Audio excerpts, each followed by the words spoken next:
The following is a project of our nonprofit newsroom. Support Midcoast Morning and local journalism today at chly.ca/donate. Local news doesn't survive without local support.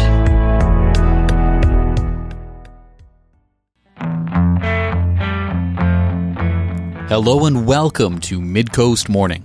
I'm Joe Pugh. A new bike track is coming to the backyard of Canada's first downhill BMX UCI World Cup winner. And the skateboarding community comes together with a block party on Victoria Crescent. We're talking bikes and boards on today's program. This week, the RDN announced that the Stevie Smith Legacy Foundation is funding a new pump track in Cedar. Named for the World Cup winning downhill mountain biking rider from Nanaimo who passed away in 2016, the Stevie Smith Legacy Foundation aims to increase opportunities for Canadian youth to participate in downhill mountain biking at all levels. I spoke with the foundation's founder, Michelle Corfield, about the new track. Michelle Corfield, what's the story behind how this pump track that's been announced came about? Well, we had always been looking for another project, and then we had an incident where Mike Davidson passed away suddenly, and Mike, being one of the founders of Nanaimo BMX with his mother, Marie Davidson, it was only fitting that our next project be named in his honor. And so we kind of went back to our roots, right? The roots of Nanaimo BMX and where it was founded, and that was out in Cedar.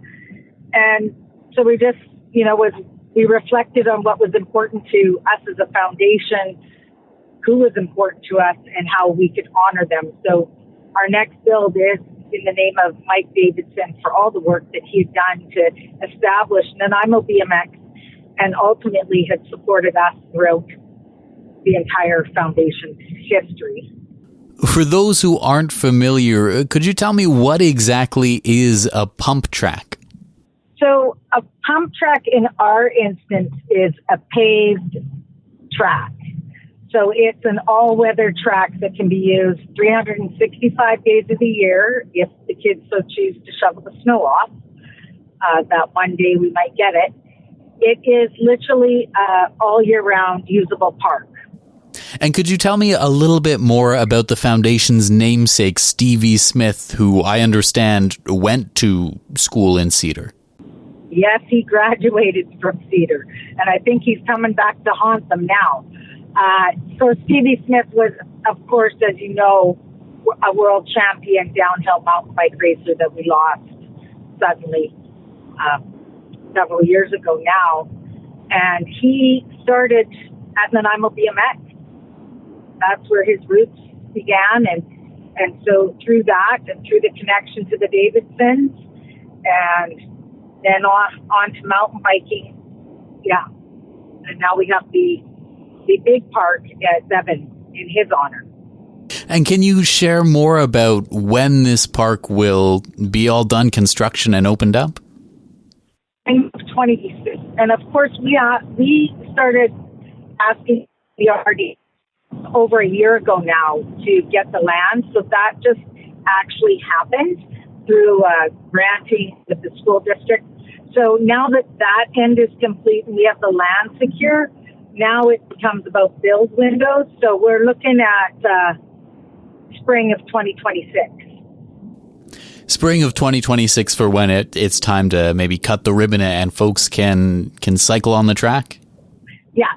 Once we get going and get busy, we're probably like 6 to 8 weeks from start to finish at the site.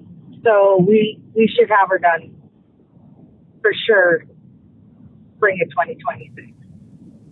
And you mentioned a little bit briefly, but could you tell me some of the other work that the Stevie Smith Foundation has done?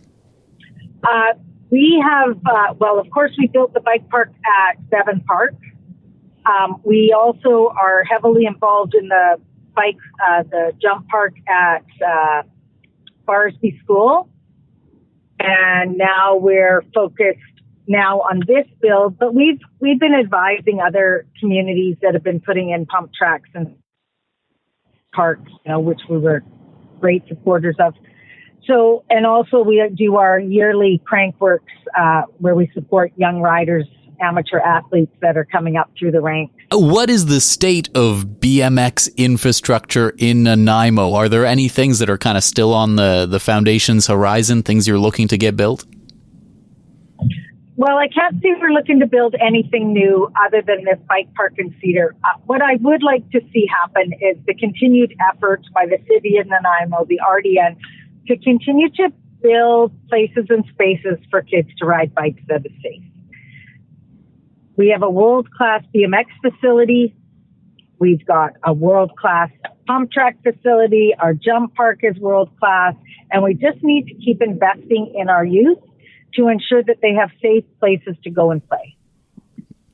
Is there anything else you'd like to let people know about this news? Just to say, look out for us. We're going to do some small fundraisers in the next little while to raise the remaining funds we need to build the park. But this park is being solely built by the Stevie Smith Foundation through our generous donations of our donors and all the people that help support us throughout the years. So any little bit of help is always welcome. The GoFundMe page is still up and running. People can donate through that. And other than that, just reach out and we'll keep everybody posted. This is a community. This park is meant for the community. And so we want to engage as many community members as we can and help them realize another dream. Michelle Corfield, thank you so much for taking the time. Thanks. Have a great day. Michelle Corfield is founder of the Stevie Smith Legacy Foundation. We were speaking about a new track that's been announced in Cedar. The local skateboarding community is set to come together for a block party on Victoria Crescent this weekend. Primary Skate Shop is hosting the event. I spoke with co-owner Jordan Pletz. My name is Jordan Pletz. I'm one of 3 owners of Primary Skateboards at 56 Victoria Crescent, and I guess lifelong skateboarder. And you're throwing a block party this weekend for people to come down and skate. Tell me, what's the deal? What's going on? Yeah, it's our 3rd annual block party, and it's open and welcome to everybody and anybody. It's free to attend. It's on Victoria Crescent from 4:30 to 8:30 this Saturday, August 23rd. And what is the 3rd annual block party? You're taking over Victoria Crescent. Where did the idea come from originally? What's the intent behind this? Well, this is our 5th year in business, and we've done kind of major events every year. And we naturally ended up on a block party because we just wanted to get more people involved and make it more of a community-based event. And we did our first one 3 years ago, and it was a great success. Everyone seemed excited. All the other businesses were able to partake, and it just, as it grows, it just keeps getting better and better. So, what is the skateboarding community like here in Nanaimo? It's almost like a whole island skateboard scene, to be completely honest with you. It's people come from Victoria, Courtenay, Campbell River, all over the place, but the skateboard scene itself in Nanaimo is relatively small. It's super welcoming. Everybody knows everybody, and it's kind of, you're almost an instant local as soon as you show up at the skate park. So it's pretty fun. And you said earlier that it was about 5 years ago that the shop started up. You're on Victoria Crescent. What has it been like as a business owner on that stretch of town? It's lots of ups and downs, but it's exciting. I feel that there's a real sense of pride on Victoria Crescent right now, and everyone's kind of rallying together to keep things positive and exciting. Obviously, it's not the most desirable part of town from some aspects, but I think that everyone's passion is really turning it around and making it an exciting place. So, and what is going on at this party? Like, who else from the neighborhood who's maybe outside of like the skate scene is getting involved in this event? Mainstay Tattoo Shop is a big one. Tristan, one of the artists there, he's done a lot of the artwork for the posters for the last couple of years, and they'll be doing flash tattoos all day, which is super exciting. So they've been a huge aspect of it. Jay from the Terminal has been great. He's always jumped on every event we've done and hosted after parties, and this year's no exception. There'll be karaoke at the Terminal after the event wraps up. Nathan from Sound Heritage doesn't think twice to jump on board and help out and support, and he's made some donations to the event, and yeah. What exactly do you do as a skateboarder at a skateboarding block party? Well, it's all kinds of aspects. You're welcome to participate yourself. There'll be ramps, rails, ledges, grass gaps. There'll also be a professional skateboard team coming over, Jenny Skateboards. So even just as a spectator, it should be pretty exciting. You mentioned a professional skateboard team is coming over. What kinds of things can folks expect to see? I honestly, I couldn't tell you. Either way, it'll be exciting. I think it's just the consistency and intensity in which they can perform. It's really far above the average skateboarder. So it's something where when you see it, you can feel it and you can tell the difference. And it's pretty incredible to see in person. Can you tell me a little bit more about the community aspect of this block party? So you mentioned all of the businesses that are kind of contributing to this, maybe outside of the one event right now. What's it like being part of that community? What are your kind of goals for Victoria Crescent? I think ultimately just connect downtown. I think the huge part of it is it's can seem isolating over there, and the more everybody works together, it kind of just gives us a bigger reach, and I think helps kind of remind the rest of the downtown core that we're there and we're doing fun things. And do you have a favorite piece of Nanaimo skateboarding lore that is fit for the radio? I don't know. I don't know if I have a favorite thing. I think that the skateboard spots typically are named, and they're typically named based off of super simple things. It's usually what business was in front of it. And I think that it's one of those things where, growing up, there was always like the funeral home gap or the sex gap. And essentially they were at those places of business, but it was one of those things where you always heard rumors of someone either skating one or the other of those. And you never really knew if they were true, but you always looked at them when you were in the downtown area. What does gap mean there?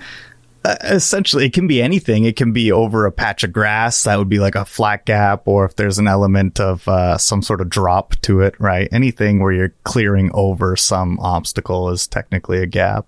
Are there any big gaps kind of still active in the community, maybe even on Victoria Crescent? I don't know if there's too many gaps that are still active, but actually right behind us here is one of the more famous banks in Nanaimo, just beside the double set of stairs up there. It's super tight and really hard, but I think it's made its way into most local skateboard videos at some point in time. Is there anything else you want to let folks know about the block party this Saturday, or even just the skateboard scene in Nanaimo? I think a huge thing is just attendance is a huge support.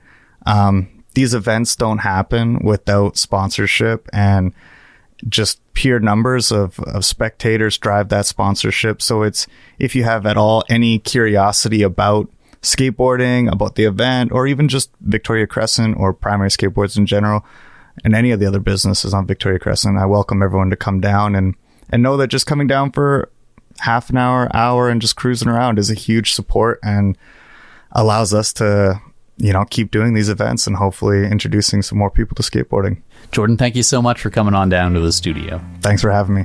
Jordan Pletz is co-owner of Primary Skate Shop downtown. They're hosting a block party on Saturday for the local skating community. Midcoast Morning is part of our nonprofit newsroom project, supported by listeners like you. Keep this program on the air by funding it today with a monthly sustaining donation at chly.ca/donate. We've got tote bags and shirts if you need an incentive. We're highlighting bikes and boards on today's program. Rigo Gonzalez is a lifelong skateboarder and has spent decades in the Nanaimo scene. I spoke with him for some perspective on how that scene has evolved.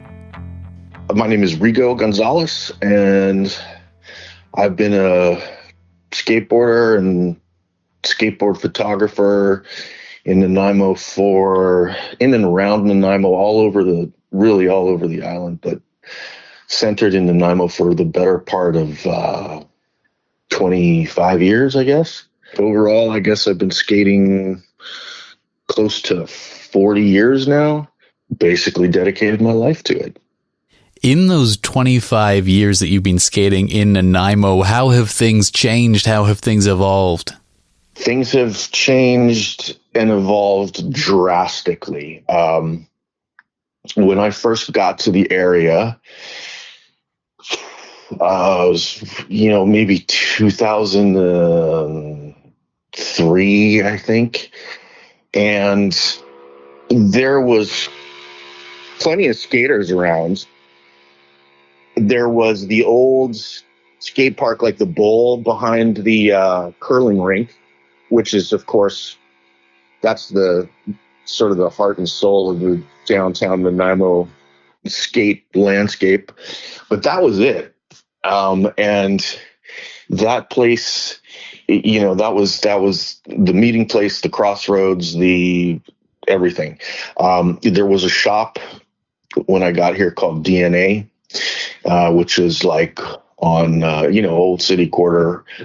And that place was great. I immediately clicked with it because, it was all local skateboarders, owned, operated, everything, and small little place. But I noticed immediately, having come from another skateboard community on the mainland that was really tight knit and all local, owned and operated, I immediately recognized that this was,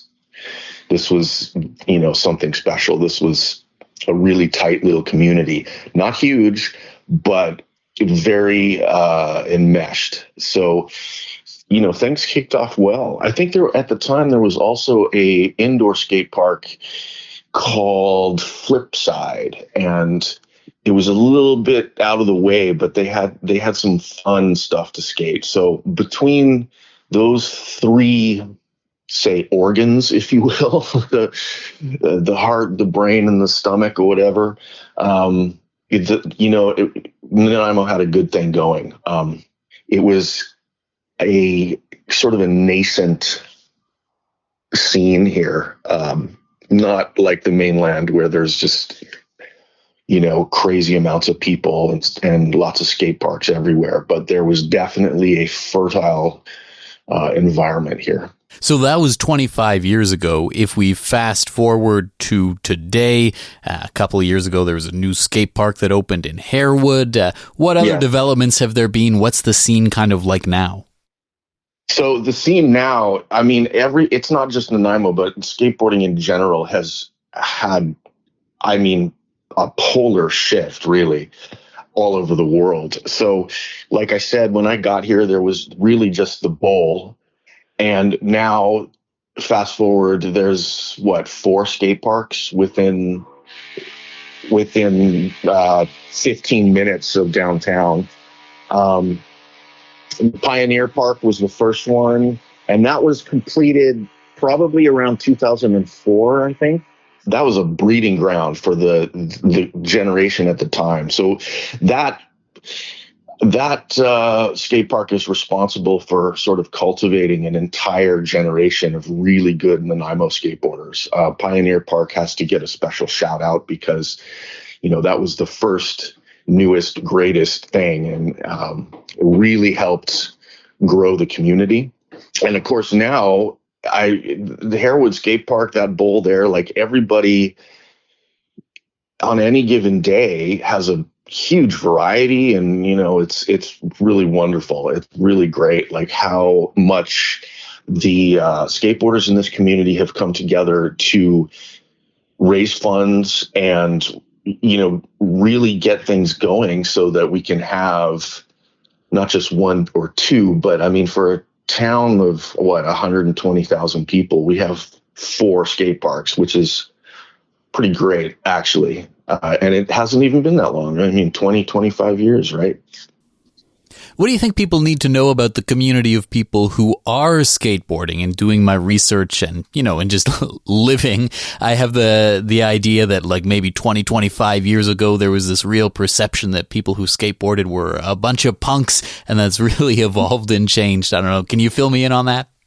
Sure. I can illustrate, I can paint you a little picture. So, I mean, when I was in high school, there was maybe 4 skateboarders in a high school of 3,000 people. And on any given day, if I managed to not get thrown in the trash can by like a varsity kind of jock person, that was a great day. Nowadays, I talk to moms and dads and that take their children to skate parks and travel with them to, destination like skateboarding tourism, like that's a thing now.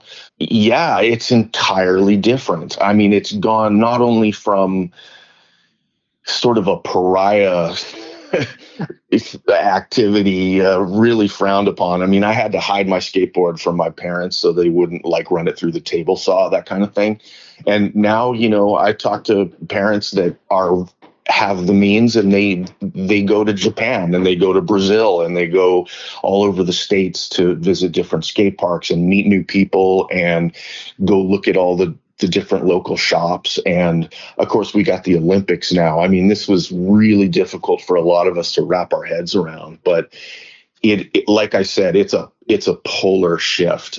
It's hard for me to imagine, what we have now, like back when I was a teenager, whatever, like trying to imagine that it would be like this was just not, it was an impossibility. And so really it's been overall a great positive development. I mean, I can grab my board and go skate down the street now, and I'm pretty sure I'm not going to get a ticket. Whereas, previously it was 90% probability that I was going to get a ticket or something along those lines. So it's just entirely different.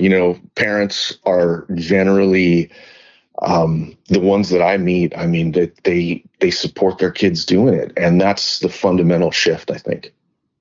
Is there anything you think that like sets Nanaimo apart, or does Nanaimo have a sort of identity within the skating community?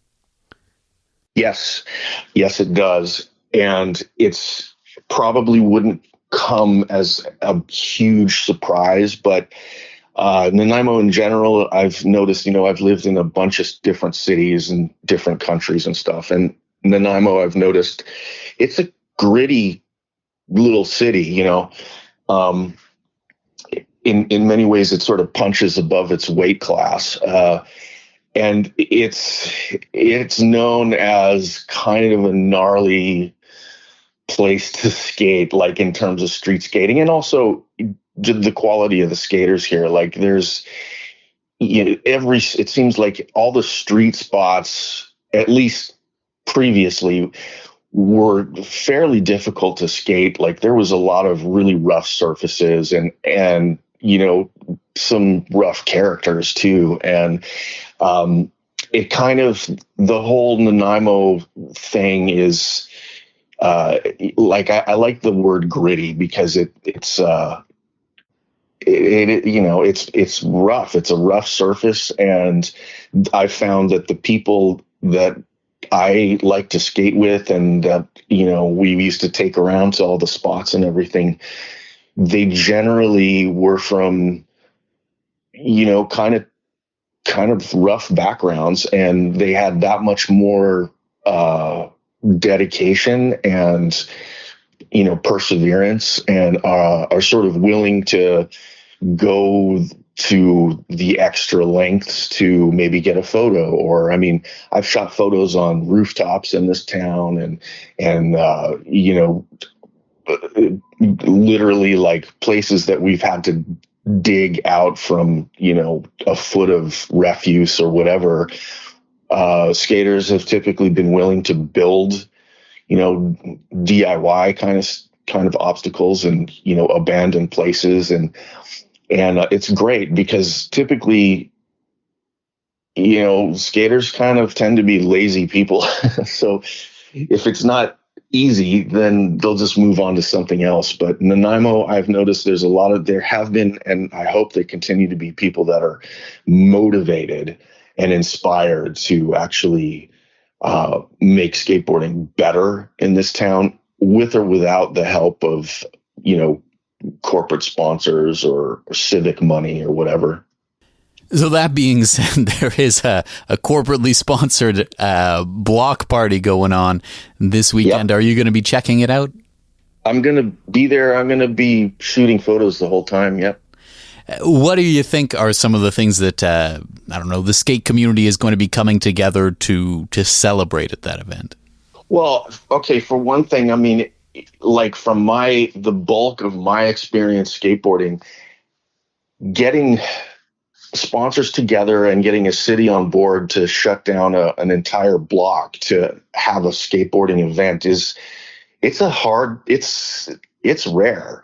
And I have to really tip my hat to not just the city of Nanaimo, but the sponsors and everybody else in the local businesses, because it's community. Fundamentally, it's community, and that's a hard thing to get. And I think that it's probably easier to do in a city like Nanaimo, that's a little bit smaller and a little bit tighter knit than, say on the mainland in Vancouver.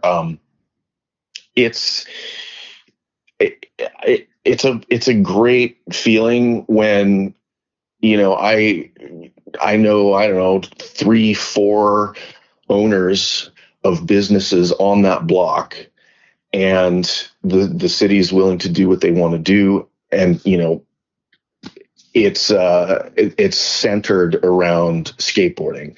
Like when the best trick comp starts, everybody's watching, everybody's interested, everybody is paying attention, hooting and hollering. And it's really about the skateboarding. And it's not just a PR stunt or a yard sale. It's centered around skateboarding, and that goes a long way with me. It's not just using skateboarding for some other ends. It's about having fun together in the street. Rigo, thank you so much for taking the time to speak with me. Oh no, it's my pleasure. Thanks for having me. Rigo Gonzalez is a longtime Nanaimo skateboarder. That's our show for the day. Thank you for joining me. I'm Joe Q, host and producer of Midcoast Morning. Jesse Woodward is our executive producer, and Arby Fruit is our technical advisor. Our theme song is First One by local Nanaimo band Waste Management. If you have a story you'd like us to cover, email us at news@chly.ca. That's all for now. I'll talk to you on another Midcoast Morning. This program gives thanks to the Snuneymuxw First Nation as we broadcast and podcast from their traditional territory. Thanks for listening.